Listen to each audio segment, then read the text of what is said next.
Good morning class, my self S के सिंह। और आज हम लोग स्टार्ट करेंगे 11th के लिए नीट एंड आईआईटी के लिए इम्पोर्टेंट चैप्टर्स है न्यूटन्स लॉ ऑफ ग्रेविटेशन। ठीक है ना।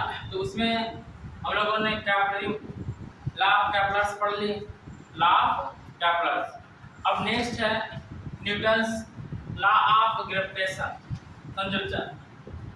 समझिए, each particle, each body in universe attract to the another body, each body attract to the another body in whole universe।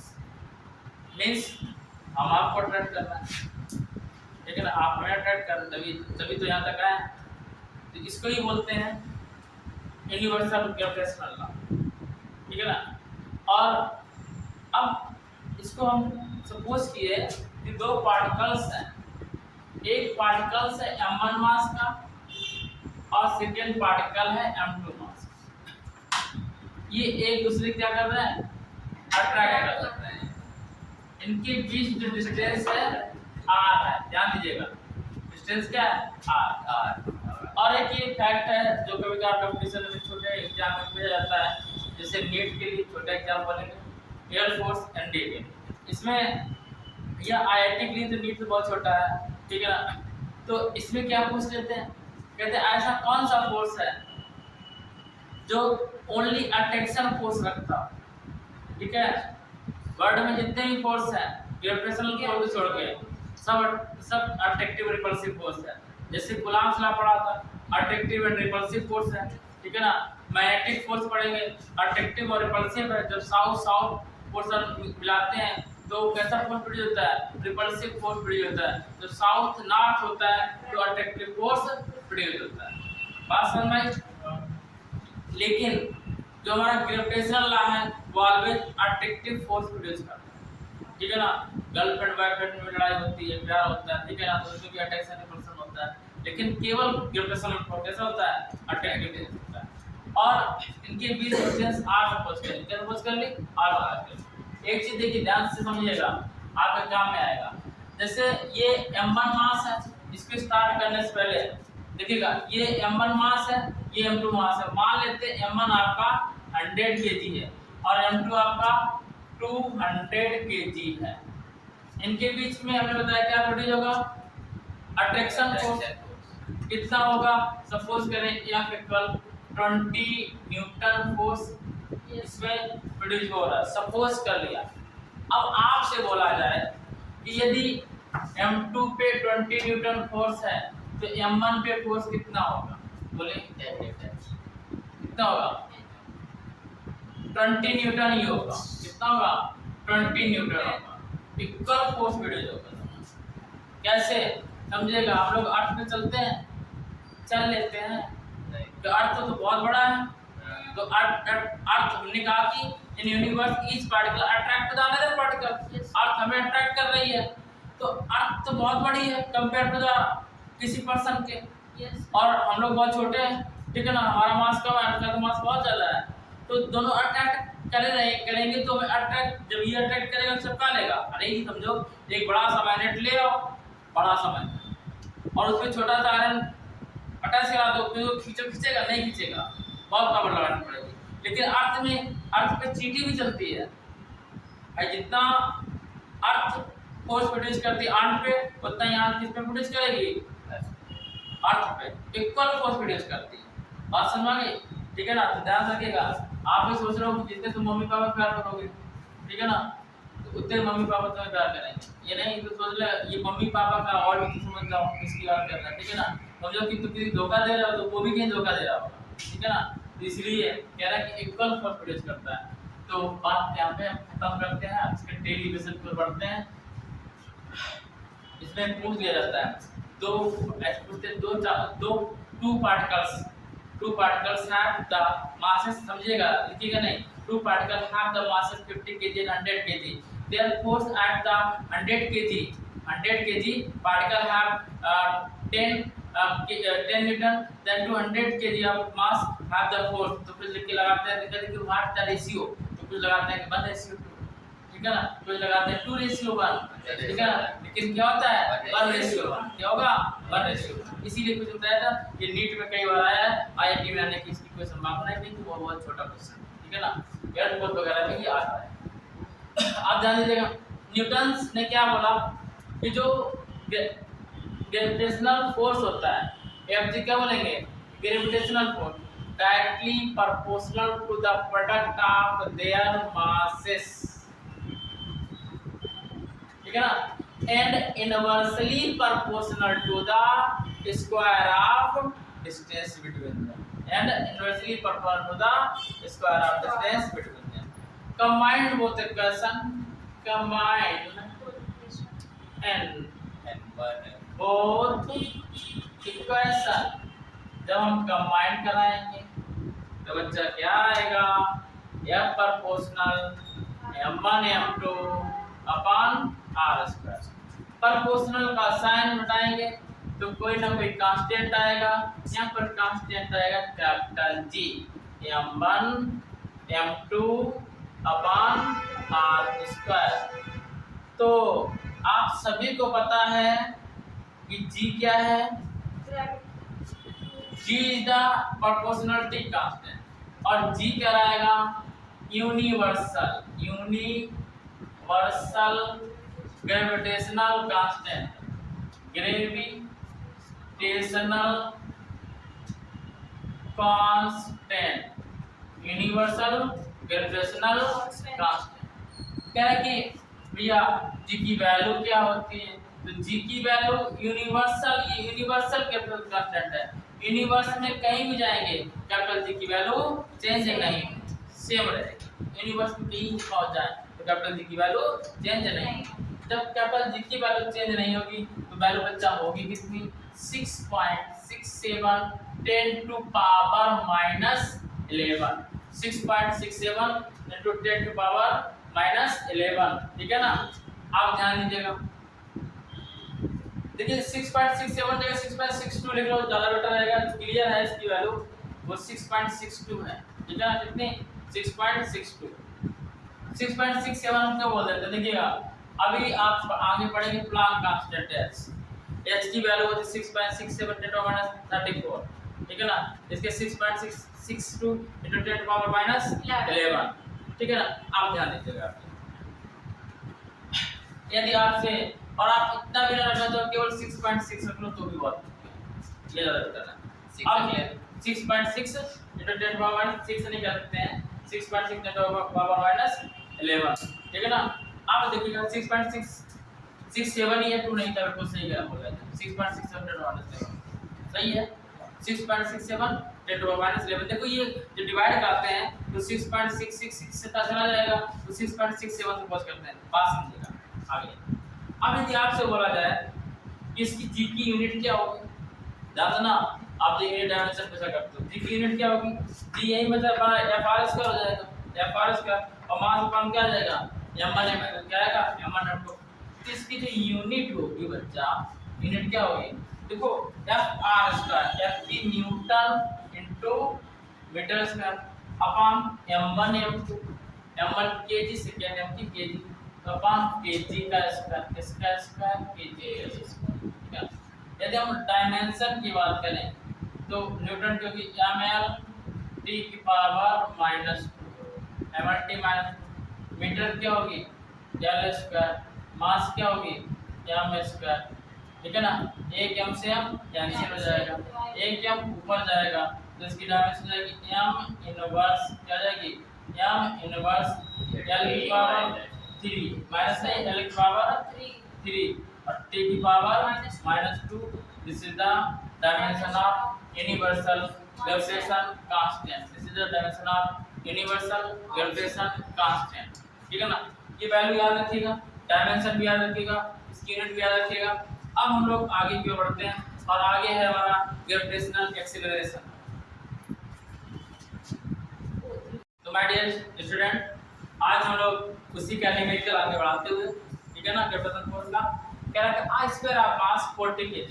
आप सीधा जैसे फिगर बनाइएगा, आई square of mass 40 kg, 40 kg आप आप 0.9 डिस्टेंस है, कितना है 0.9 डिस्टेंस, और डिस्टेंस को मीटर लिखना चाहिए लेकिन इन्होंने गलती से नहीं लिखा बुक में, तो हम लिख दे रहे हैं 0.9 मीटर। 0.9 मीटर डिस्टेंस है का। I square of mass 60 KG, second 60 KG का है।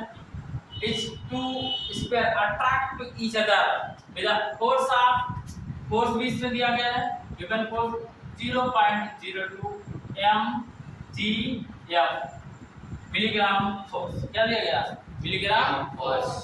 तो सबसे पहले हम लोगों को यहाँ पे पता करना है कि क्या फाइंड करना है, तो ग्रेविटेशनल कांस्टेंट कैपिटल जी की वैल्यू फाइंड करनी है। और एफ इक्वल दिया गया 0.02 मिलीग्राम फोर्स। तो बच्चा इसको हम न्यूटन कन्वर्ट करेंगे 0.02, 1 मिली में 10 टू पावर -3, ग्राम को केजी में कन्वर्ट करेंगे 10 टू पावर -3, ठीक है ना। इसके जी है, न्यूटन कन्वर्ट करेंगे तो जी की वैल्यू अप्रॉक्स कर देंगे 10, ठीक है ना, तो ये जाएगा न्यूटन। तो what is force 0.02 10 to power, यहाँ से 10 है ना, ये तो एक जीरो कम हो जाएगा, कितना जाएगा माइनस का 5, पावर 1 है, -3 -6, एक इसमें ऐड कर दिया तो माइनस का 5 Newton, this is the force. ठीक, अब कह रहा है कैपिटल जी फाइंड करना है, you know very well F equal G m1 m2 by r square. तो जी का मतलब क्या है f r square upon m1 into m2। Value of capital G की वैल्यू बच्चा f की value 0.02 10 to power -5 into value of r क्या distance है, डिस्टेंस 0.9 है, 0.9 का स्क्वायर कर देंगे तो 0.9 का स्क्वायर करेंगे और अपॉन क्या करेंगे m1 की वैल्यू 40 ग्राम और 40 केजी और 60 केजी। कैपिटल जी इक्वल आएगा 0.02 10 टू पावर -5, 9 9 जा 81, 9 9 जा 81 और यहाँ पर लगाएंगे अपॉन 40 इनटू 60 अपॉन 40, तो 4 लिख लेंगे इनटू 6 लिखेंगे 10 टू पावर -2 लिखेंगे, 10 टू पावर -2 ऊपर ले प्लस का हो जाएगा। और ध्यान दीजिए ध्यान से, यार दो डिजिट है अपने से जब दूर जाएंगे तो माइनस बढ़ेगा, तो 1 2 कितना जाएगा यहाँ +2 जाएगा, अब 1 2 2 से बड़ा -7 हो जाएगा, इधर ध्यान दो, और फिर 2 इधर बढ़ेगा -9 हो जाएगा, 7 to 9। और यहाँ देखिएगा ये 40 से 10 बार निकाला 10, फिर 60 लगाया 100 100 10 और 2 लिखा, 10 टू पावर 2 को ऊपर लेके जाएंगे तो भी किसमें आएगा माइनस में। तो ये कैपिटल जी की वैल्यू आया हमारे पास, कैपिटल जी इक्वल 18 टू जा 18 लिखा रहने 2 लिखा रहने 10 टू पावर -11 है अपॉन 4 है इनटू 6 है, 2 टू जा 4 होता है, 3 टू जा 6 होता है और 3 टू जा 6, 3 7 जा 21, ठीक है ना, बात सुनाई 27 3 जा 81, ठीक है ना। अब 4 से डिवाइड कराएंगे, कैपिटल जी इक्वल 6 4 जा 24, 2 जा 4, 4 6 जा 24, कितना बचेगा 3 बचेगा, ठीक है ना, 30 हुआ, फिर 4 का 13 डिवाइड कराएंगे 6.75 कैसे 27 में डिवाइड बाय 4, 4 6 जा 24, 4 6 जा 24, 3 आएगा 6 5 जा 30, 6 5 जा 30 बच्चा 30 कहाँ है? अच्छा 6 7 जा कितना होगा 28, 6 7 जा 28, तो डायरेक्ट लिखो 6.7 10 टू पावर -11। और यूनिट आपको पता ही है, कुछ देर पहले बताई थी क्या, यहाँ से देखेंगे 6.7 न्यूटन मीटर स्क्वायर पर kilogram square, newton metre square पर किलोग्राम स्क्वायर। वर्क पढ़ते हैं नेक्स्ट टॉपिक की ओर।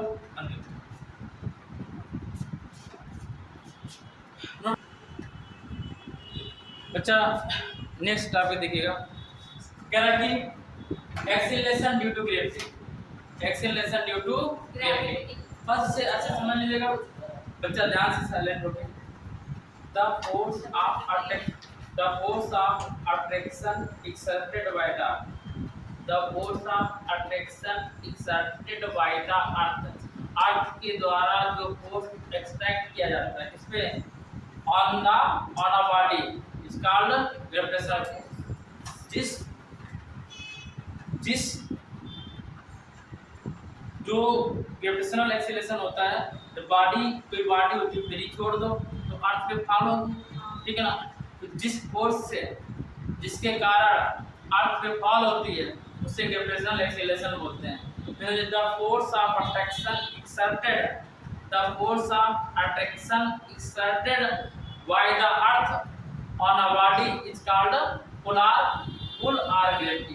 पुल माने खींचना अथवा क्या बोलते हैं, ग्रेविटी बोलते हैं, ठीक है ना। अब जब इसकी बात करेंगे तो इस पे इन्होंने क्या बताया कि F इक्वल क्या होगा, mg क्या होगा, mg। यहाँ पर g क्या है, ग्रेविटेशनल एक्सीलरेशन है। क्या है, ग्रेविटेशनल एक्सीलरेशन है। ये यूनिवर्सल नहीं है, ठीक है ना। अभी हम इसको बताएंगे कि यूनिवर्सल नहीं है। स्मॉल g की वैल्यू सिचुएशन के अकॉर्डिंग चेंज होती रहती है, ध्यान दीजिएगा। पहले हम लोग बात कर लें तो g इक्वल क्या आएगा, F/m। इसकी यूनिट क्या होगी, तो एक यूनिट यही दिख रही है, न्यूटन पर केजी। दूसरी इसकी यूनिट होती है एक्सीलरेशन के अकॉर्डिंग। जो एक्सीलरेशन लिखा है यानी कि ग्रेविटेशनल एक्सीलरेशन है, और एक्सीलरेशन क्या होता है, rate of change of velocity, rate of change of velocity. और वेलोसिटी मीटर पर सेकंड अपॉन सेकंड, तो मीटर पर सेकंड स्क्वायर। तो इसकी भी क्या है बच्चा, मीटर पर second square, this is the unit, ठीक है ना। तो डायमेंशन जब फाइंड करेंगे किसकी, स्मॉल g की, तो मीटर की l और सेकंड की t⁻²। तो इसको हम लोग ऐसे ले सकते हैं l⁻², और लिख दें mlt m की पावर 0, m नहीं है तो m power 0 l⁻²। This is the unit of acceleration, ठीक है ना। अब समझेगा, ये रही हमारी अर्थ, ये अर्थ जो हम आगे का टॉपिक पढ़ेंगे। अर्थ में ये बोल दिया कि यदि हम अर्थ के, ये अर्थ की रेडियस है r, ठीक है ना। यहाँ पर एक्सीलरेशन g की वैल्यू सबसे ज्यादा होगी, यहाँ पर g इज ग्रेटर देन, यहाँ पर g की वैल्यू कितनी होगी, 9.81 मीटर पर सेकेंड। ये वैल्यू होती है इसका 9.81 मीटर पर सेकेंड स्क्वायर। इसी को हम लोग जब न्यूमेरिकल सॉल्व करते हैं तो 9.8 मीटर पर सेकेंड स्क्वायर लेते हैं।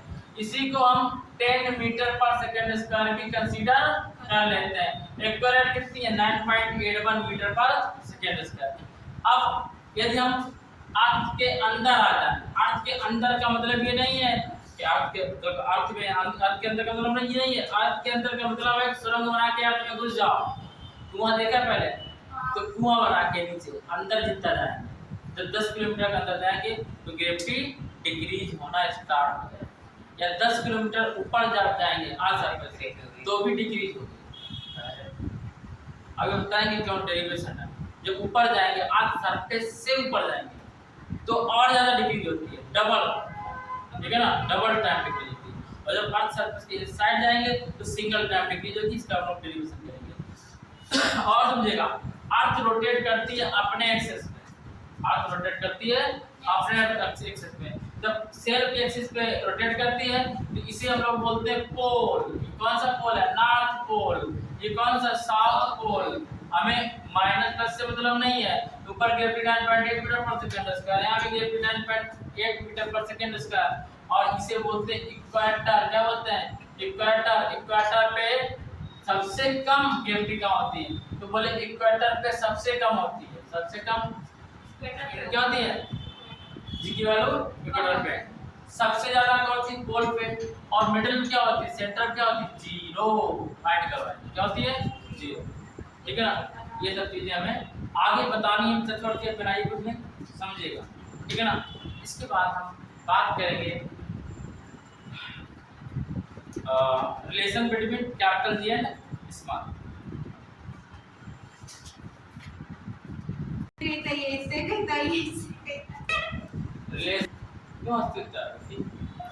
रिलेशन बिटवीन यूनिवर्सल, यूनिवर्सल आप लोग पूरा लिखिएगा, universal gravitational constant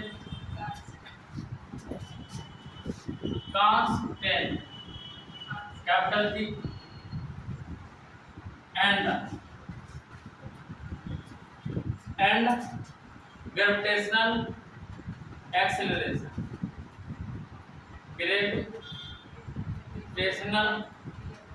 acceleration small जब क्या फाइंड करना है